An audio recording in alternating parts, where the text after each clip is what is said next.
Olá, gente, bom dia, bom dia. Today I want to talk about something that came up in class yesterday, actually came up in a couple of classes, and I think this is going to be a real winner, to be honest, of a subject, because this is a subject related to acrobatics and with back bend. So I have worked with back bend and acrobatics since I was, as you know, as a young boy, and I can tell you as a first thing that the understanding of these movements always change. They always change, they always mature. You get different responses from your body as you progress in your training.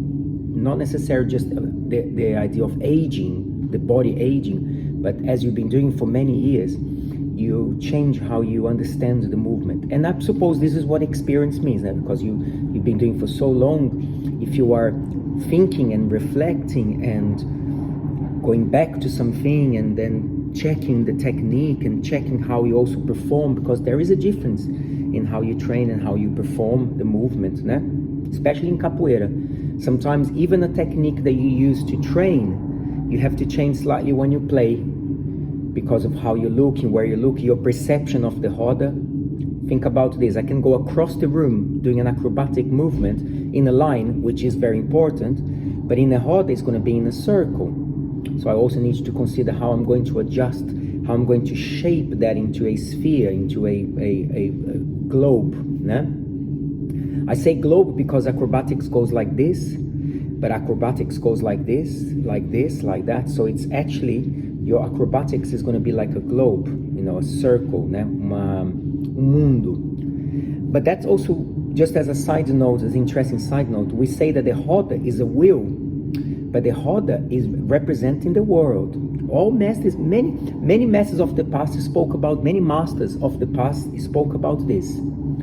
The roda is a metaphor for the world, the planet, the cosmos. So when you actually take the idea of something that spins, what spins? The planets. The earth spins. So a roda is not just a wheel, as in a cartwheel. A roda is actually representing that. And for that, we think about the idea of cycles. Okay, so rotation of the earth and cycles. We even have capoeira songs about this, guys, old songs. I don't just mean someone right now, to fit with the theory. So these are philosophies of capoeira. I get excited about this because when we talk about philosophical approach of capoeira, I started talking about acrobatics and I'm going now into ladainhas. Think about that. It's interesting how there are concepts of capoeira that if the teachers don't cherish, don't speak and put forward, then they can get lost. Most of these are not written down. Oral culture, as we say. So we are together, we're helping to cultivate those beautiful philosophical approach from the art form. And just another side note, that's my style, lots of side things. I actually think if a lot of people nowadays listen to this and at least consider some of this, we would, of course, drive capoeira to a beautiful place where it doesn't have to lose any challenging, even on the most fighting aspects of the art, but you would incorporate some philosophy that will help you to govern your practice and therefore your life as a capoeirista. So coming back to the acrobatics movement, there is something that have aged with me and improved with me, very little, but that's fine. It's little by little. Some of these things depending on the person's range of movement. Some people have a natural range of movement. They have a more flexible body. Of course we see this. We have in my home.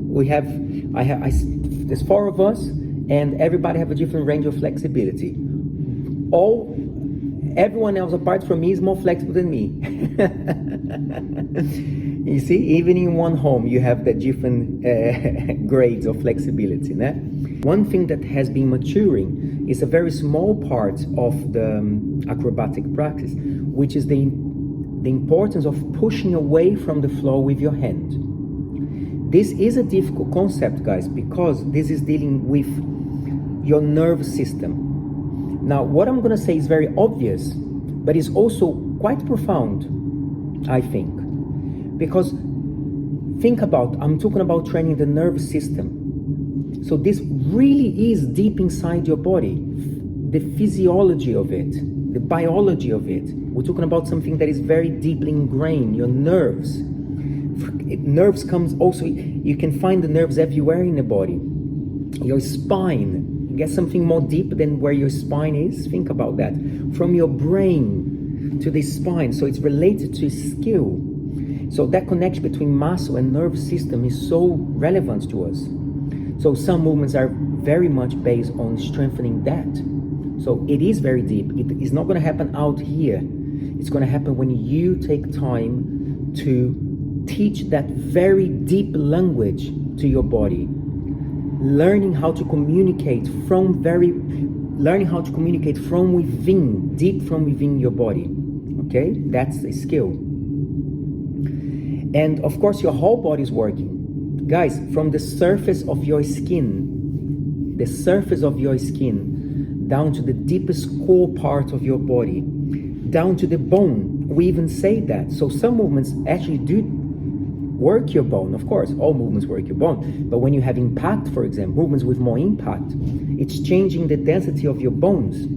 So when you think about that, you think about the fact that even your bones are changing to adjust to a certain technique or to a certain practice. Now when we say, oh, she's a dancer to the bone, to the core, to the bone, we're talking about this relationship between what is outside, the knowledge and the movements, all the way down to your body, okay? Skin down to the core.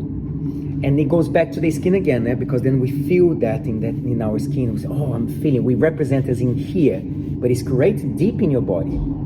The heart, when you're in love, or when you have this feeling of this very joyful feeling, you feel in your gut, you feel in your heart, and the skin relates to that.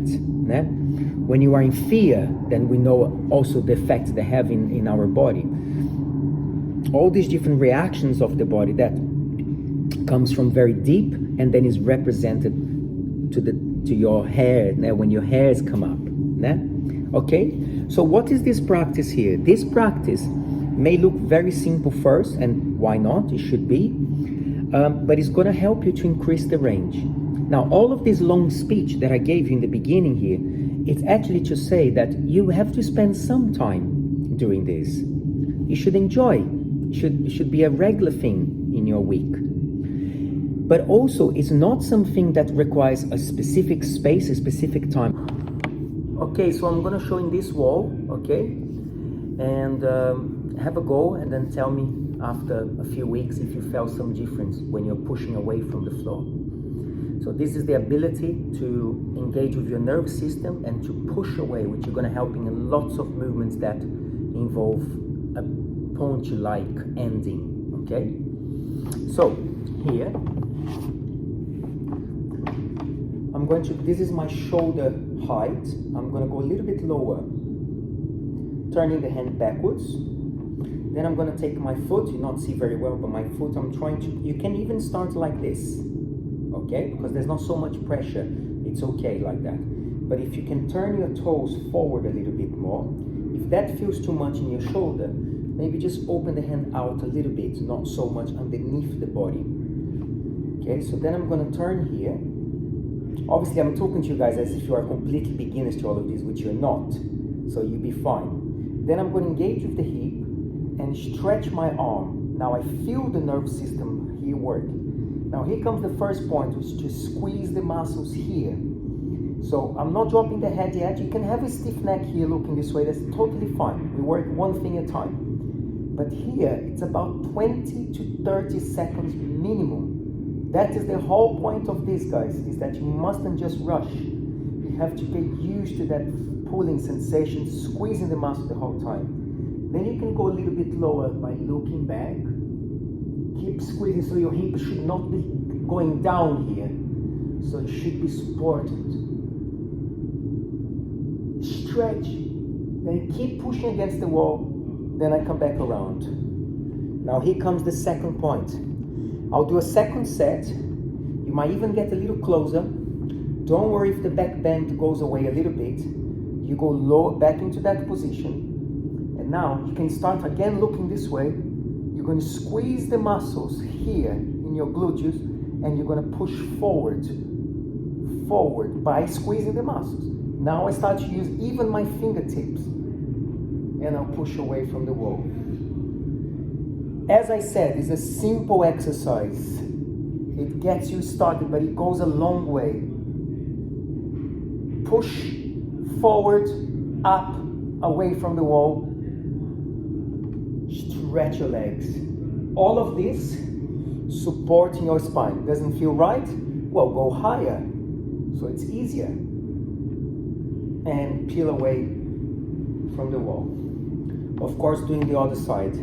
As you get better, you move away from the wall a little bit more. You go lower in here to the point where you're falling and pushing away from that. That means that your hip have become so strong in support of the lower back that lifts you, literally lifts you away from the wall.